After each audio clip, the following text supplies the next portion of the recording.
Sadly, our longest Turo trip just ended, 1 day short of exactly 10 months. What originally started as a 3-day trip was extended day by day for a total of 305 days. This is as passive as Turo gets. This particular trip was so long, with so many daily extensions, that Turo had to make a 2-part reservation. The total revenue for this trip was $7,001, which means that this trip alone paid for the $3,800 car almost 2 times over. Unfortunately, the car came back with some physical damage, a damaged radio, it was smoked in, had pet hair, and needed little things here and there. Turo approved everything we included in our claim, $1,700 in initial claim damage plus $800 in the first supplement, minus our $250 deductible. We also got paid $150 for the cleaning fee and $250 for smoking. By the end of the trip, we charged $483 for tolls and tickets. One of the main reasons why we were able to get all things in our claim approved is because of the amount of pre-trip photos. We took over 100 photos, which is the norm for us.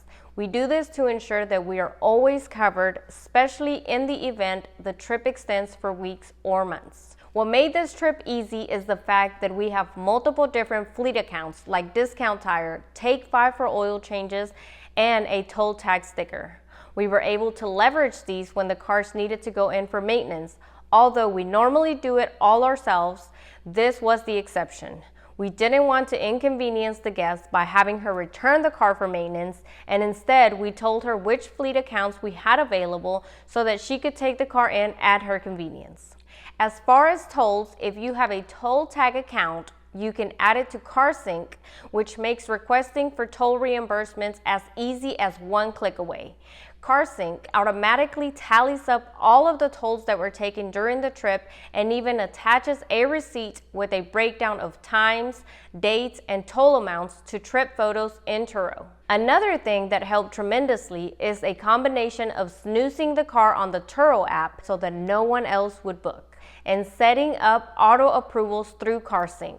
Since the guest was extending daily, this meant that we no longer had to manually approve every extension. We even went as far as setting up an automated approved message in CarSync so that she received confirmation each time. During the trip, all we really had to do is check in on the guest every once in a while. We had her take the car to get oil changes every 5,000 miles at Take 5 and were invoiced directly. Long-term rentals sound great, and they are, but they also come with some downsides.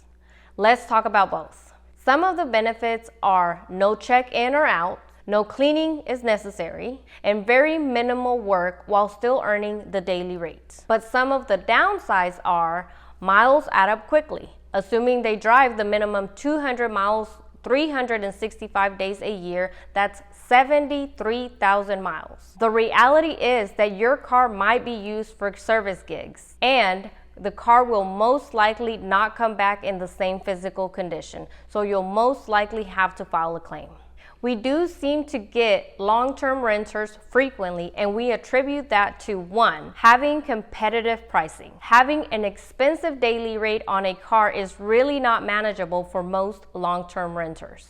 2, we communicate our flexibility.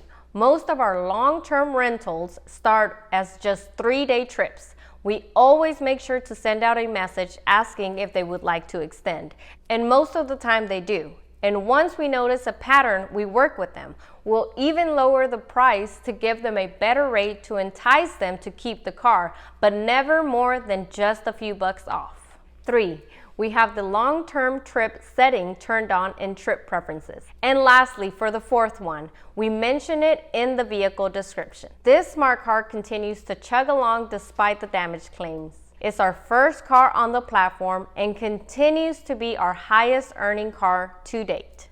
We plan on retiring our cars once they reach 200,000 miles, but for this one, we are considering vinyl wrapping it like the Little Tykes car. What do y'all think? Do you think a car that looks like this will rent? Let me know in the comments, and don't forget to like and subscribe.